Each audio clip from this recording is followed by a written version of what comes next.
కాపుల అభివృద్ధి కోసం ప్రత్యేక కార్పొరేషన్ ఏర్పాటుకు మంత్రివర్గం ఆమోదం తెలపడంపై ఆ సంఘం నేతలు హర్షం వ్యక్తం చేశారు. శాసనసభ్యుడు బొండా ఉమా నేతృత్వంలో కాపు సంఘం నేతలు ముఖ్యమంత్రి చంద్రబాబును కలిసి ధన్యవాదాలు తెలిపారు.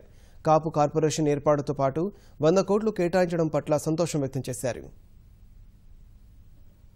100 కోట్ల రూపాయలు నిధులు ఇవ్వటం వల్ల ఇవాళ ఈ సామాజిక వర్గంలో ఆర్థికంగా వెనుకబడినటువంటి పేద కుటుంబాలకి వాళ్ళ పిల్లల చదువుల కోసం ఇవాళ ఎంతో మేలు చేసినట్టు అవుతుంది. మరి ఆర్థికంగా వెనుకబడినటువంటి సింగిల్ లార్జెస్ట్ కమ్యూనిటీ అయినటువంటి కాపు సామాజిక వర్గంలోని పిల్లలు కూడా ఈ నిధులతో మరి విదేశాల్లో చదువుకోవడానికి కానీ ఇక్కడే భారతదేశంలో ఉన్నత చదువులు చదువుకోవడానికి కానీ ఉపయోగపడుతుంది. కాబట్టి ఇవాళ అన్ని రకాలుగా అందరూ కాపు సామాజిక వర్గంలో పండగ చేసుకుంటున్నటువంటి సందర్భాన్ని ఎప్పుడు కూడా ఈ రాష్ట్ర ముఖ్యమంత్రి చంద్రబాబు నాయుడు గారు చేసిన మేలుని మరవరని ఎప్పటికీ కూడా గుండెల్లో గూడు కట్టుకొని పూజలు చేస్తామని కూడా ఈ సందర్భంగా తెలియజేస్తా ఉన్నాం.